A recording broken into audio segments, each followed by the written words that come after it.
हम विश्राम जब तक मन को नहीं मिलेगा तब तक ये कभी शांत होने वाला नहीं।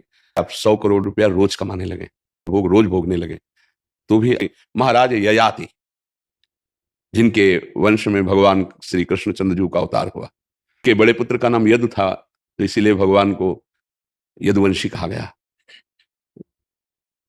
उन्होंने अपने जीवन का परम पावन समय भोग में लगाया।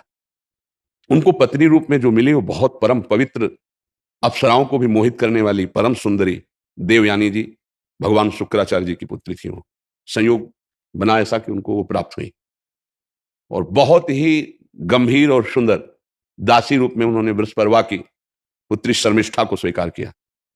शर्मिष्ठा से भी पुत्र हुए, देवयानी से भी पुत्र हुए।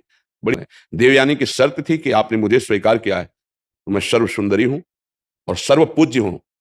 ये केवल संयोग है, नहीं तो हमारे चरण छूने के लायक भी नहीं हूं, क्योंकि वास्तविक ऐसी ही स्थिति। मैं तुम्हें पत्नी रूप में प्राप्त हुई हूं तो किसी की तरफ आंख उठा के नहीं देखोगे, ये शर्त। लेकिन जब शर्मिष्ठा को जो दासी रूप में आई थी, यद्यपि वो दासी नहीं थी, ईर्ष्यावश देवयानी जी ने दासी पद में उन्हें रखा था। इतनी सुंदर और गंभीर मुद्रा में थी। लेकिन वो शिकार के बहाने जा रहे थे, तो वहां नए नए बालक पिताश्री कह करके लिपटे। देवयानी देवयानी ने कहा, पिताश्री आपको कैसे कह सकते हैं ये? तो उन्होंने कहा कि बालक हैं, ऐसे भाव से कहते नहीं, सत्य बोलिए आप। तो उनका हमारे ही बालक हैं।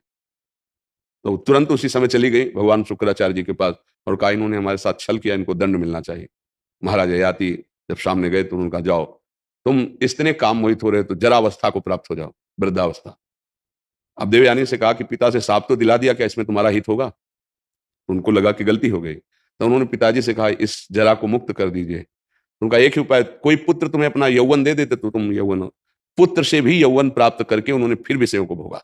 अंत तो गत्वा, उन्होंने लिखा अपना अनुभव, एक भगवद विमुख को, विषयी पुरुष को संसार के संपूर्ण भोग मिल जाए तो भी उसकी तृप्ति नहीं होने वाली।